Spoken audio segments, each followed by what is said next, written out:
E aí, Will, como é que tá você? Estamos sentindo tua falta aí. Muito trabalho? Trabalhando, graças a Deus, trabalhando muito. É, A vida é assim, né? Nós estamos trabalhando porque lá na frente, se Deus quiser, esse projeto aí vai falar assim, ó, para de trabalhar que agora você está milionário, se Deus quiser. Nós vamos ouvir isso ainda da Sincoin e assim, enquanto tá ainda nas fases, nós estamos correndo atrás, né? Sim. E eu quero só alertar o pessoal. Aproveite a oportunidade.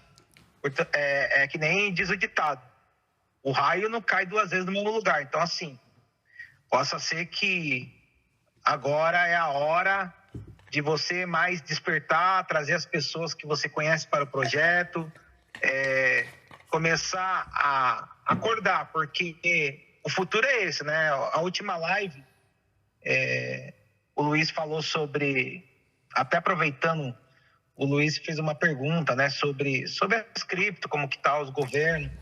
E só para quem não sabe, né, o Roberto Justus, ele comprou um apartamento com Ethereum. Então, assim, criptomoeda é o futuro, ó. Não tem mais para onde correr. Ah, vai ficar escasso, vai acabar. Não. Pelo contrário.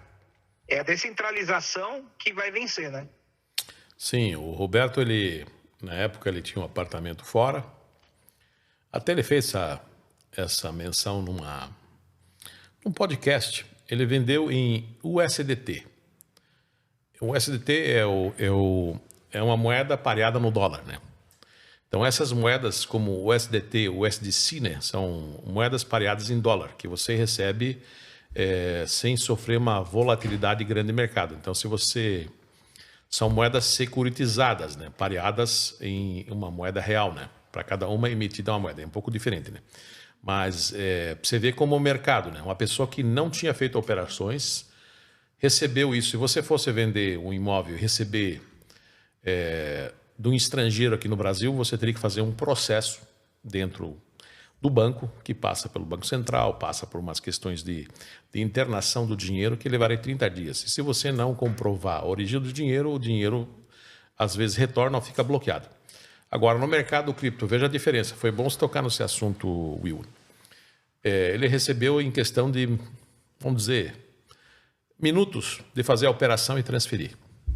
Ele tinha sua carteira aberta, abriu uma carteira, tinha uma carteira, e recebeu nessa carteira o recurso. E daí, claro, essa carteira, claro que existem dois tipos de carteira que vamos explicar.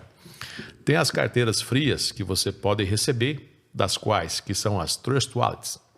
São as carteiras tipo MetaMask, ou outras que têm o mesmo sentido, da qual você recebe dentro de uma condição do anonimato, da qual você não precisa se identificar. Você tem as chaves privadas, as chaves semente e tudo mais, das quais é essa questão que você transita dentro da carteira. Agora, no caso do Justus, ele tinha uma carteira dentro de uma corretora, né? Porque ele precisava transformar isso em dinheiro. Então, quando se transforma em dinheiro fiat, você tem que ter a identidade aberta, né? Você tem que colocar seus dados e tudo mais. Então, você tem uma conta numa corretora centralizada. E aí, na hora que você você tem sua conta e tem sua carteira. É uma carteira, é claro que cada carteira, vale lembrar que as pessoas, um assunto que eu vou falar depois em outras lives, cada carteira tem que ser correspondente àquela moeda que está sendo recebida. Se ela for diferente, vamos supor, vou mandar um BTC para uma carteira de Ethereum, então já era. Eu tenho que mandar para uma BTC para a carteira de BTC, tenho que mandar a carteira de Ethereum para a carteira de Ethereum. Como outras moedas também tem carteiras que são atreladas a elas. Ou pareadas em Ethereum ou em BTC. Então, o que acontece? Ele, em poucos minutos, recebeu dentro da carteira e a corretora procedeu para que fosse feita a venda das moedas, descarregando, na realidade, para uma pessoa que adquiriu da corretora essas moedas, e ela fez o quê? A conversão dentro da conta dele, da qual estava informada. Então, esse mercado é muito rápido. O que vai fazer o mercado cripto? Se você compra e paga com a mesma moeda, ou paga em cripto, dentro da sua carteira tendo várias moedas que têm um valor, Se você tem um valor lá em USDT e USDC, você tem um pareamento com um dólar. Geralmente o USDC ele trada um pouco acima do dólar, o USDT trada abaixo. Mas no caso, se você compra com... stablecoin, né? Mas stablecoin. Sim. Mas stablecoin. Agora, se você compra com, vamos supor, eu tenho lá, eu tenho BTC, eu tenho outra moeda aqui, tem sua listagem, tem seu valor, tem sua baliza cambial, você compra e vende sem aparecer. Fica no anonimato. Agora, no momento que você descarrega em dinheiro, tem que ter uma carteira dentro de uma corretora centralizada. Na descentralizada, não existe essa condição. Então, para você ver, esse mercado, Will, você vê a questão. Se você quiser ter sua moeda no seu controle e ficar no anonimato, você pode ter dentro de uma carteira descentralizada e se você comprar e vender, você faz sempre com a moeda, sem precisar aparecer.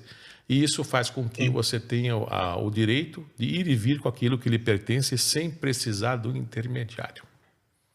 Então, aproveitando o gancho aí, né, dando uma pincelada sobre essa questão, é isso que o mercado das criptomoedas faz. Aí, quando o Luiz fez aquela pergunta, quem que não quer ter seu dinheiro? Você não precisa nem ter ele no colchão mais. Você pode ter seu dinheiro, claro, dentro das moedas que você escolhe, que tem um valor, claro. Se você pega o BTC, ele tem uma volatilidade de mercado, mas existem condições dele chegar muito mais, que eu não quero ser leviano e ficar falando as coisas, mas pela escassez que essa moeda vai ter, ela pode chegar a um valor exorbitante dentro de alguns anos aí. Agora, quem não quer ter o controle sobre aquilo que lhe pertence? Todo mundo quer ter, sem precisar colocar no colchão, cavar um buraco, guardar ou se esconder em algum lugar. Você pode ter tudo isso dentro de um sistema seguro, que seria um sistema da Trezor ou da Ledger, dentro de um pendrive. Aí você pode ter um sistema do YubiKey com um sistema de segurança, mais uma questão para você. E você faz isso, você viaja com bilhões dentro de um negócio que fica no seu pescoço, no seu bolso, na sua carteira. Enfim, né? Então, esse é o mercado cripto. Como você vai contra ele? Como esse mercado não vai acontecer? Os governos estão sendo obrigados a criar suas moedas, porque já viram que não tem como segurar. Agora, claro, vão criar moedas que eles tenham controle. Agora, esse mercado que nós temos lá da Binance, do BTC, o que seja, outras moedas que estão surgindo, como a Simcoin futuramente, as pessoas têm o seu controle em cima da moeda, desde que esteja numa carteira descentralizada. Agora, precisou descarregar em dinheiro, vai sair do anonimato. Mas se você fizer isso com a própria moeda, o que a Simcoin está fazendo que as pessoas não entenderam ainda? Ela não está querendo tomar lugar de ninguém, mas está querendo formar um sistema comercial que se implanta no Brasil, que já nasce com uma demanda formada que lá o Bitcoin não teve. O Bitcoin, o sucesso que tem hoje, em cima de uma crença, dessa questão descentralizada de ir e vir com o seu dinheiro. Agora, o que a Simcoin está querendo fazer, se isso se implantar, se isso se consagrar, de ter uma moeda comercial que funciona em 3 continentes e que tenha já uma comunidade financeira que consome ela. Ela não vai produzir isso no mercado depois que lança, ou vai ter que buscar. Ela já está criando antecipadamente. Por isso que as pessoas reclamam do tempo. O tempo está a favor das pessoas. O tempo faz com que a moeda tenha valor futuramente. O tempo faz com que se sedimente e se crie essa comunidade. Porque para criar uma comunidade tem que ter tempo, né? Por isso que nós trabalhamos agora. Se fosse para lançar algo, fazer todos os estardalhaços, fazer toda a propaganda, lançar e vender, tem que ter comunidade. E a comunidade, elas têm que estar sedimentadas classes C para baixo. Porque quando entrar no lançamento oficial P2P para frente, P2P depois do lançamento oficial, as classes mais abastadas são aquelas que vão pagar o preço do dia, porque não entraram na comunidade. Então existe uma lógica real em cima do que foi feito, do que está sendo feito. E alguns não entendem. Claro que nós não podemos fazer com que outros tenham o mesmo pensamento, tenham agilidade de pensamento, tenham a mesma frequência neural que a gente tem de conhecimento, mas nós estamos levando esse conhecimento para as pessoas. Não tem desculpa. Eu não sei. Estamos levando esse conhecimento. Pronto. Termina Deixa assim. eu fazer uma pergunta. Ô Alan, só uma pergunta. Quando tiver na fase P2P, ou na fase depois que passou o P2P, que lançar a Simcoin, Vai ter alguma assessoria nessa questão para ajudar essas pessoas que vão fazer as transações, de repente para sacar ou para vender? Vai ter algum tipo de trabalho para ajudar essas pessoas? Claro que vai. Até eu tinha, numa live anterior, até falei que nós estamos tentando e estamos desenvolvendo, pensando em como, mas estamos ajustando, para que as pessoas tivessem segurança de transferência das moedas e o recebimento do recurso, né? Então, desenvolvendo um sistema que se faça dentro da casa, né? Porque, na realidade, iria ser liberado o sistema de transferência, mas cada um seria responsável por sua transação, né? E nesse formato nós vamos fazer uma condição que o próprio sistema talvez faça essa condição de transferir e receber sem que a pessoa tenha necessidade de ficar refém do pagamento ou do não pagamento, ou do não recebimento da moeda, né? Mas estão pensando, esse é o único projeto que pensa na questão da comunidade. Não estou falando isso para jogar confete nem fazer bonito, mas nós pensamos por quê? O projeto ele tem começo, meio e continuidade, não tem fim. Tem o fim da entrega, mas tem continuidade. E toda essa assessoria, tanto no P2P como depois dessa conscientização que vai existir, do mercado vai existir para as pessoas terem a consciência de como vai funcionar, de como vai seguir, de como vai ser. Para cada um poder tomar a sua decisão de vender, de poder guardar, de poder usar no comércio. Então vai ter uma consultoria em cima dessa questão, com certeza.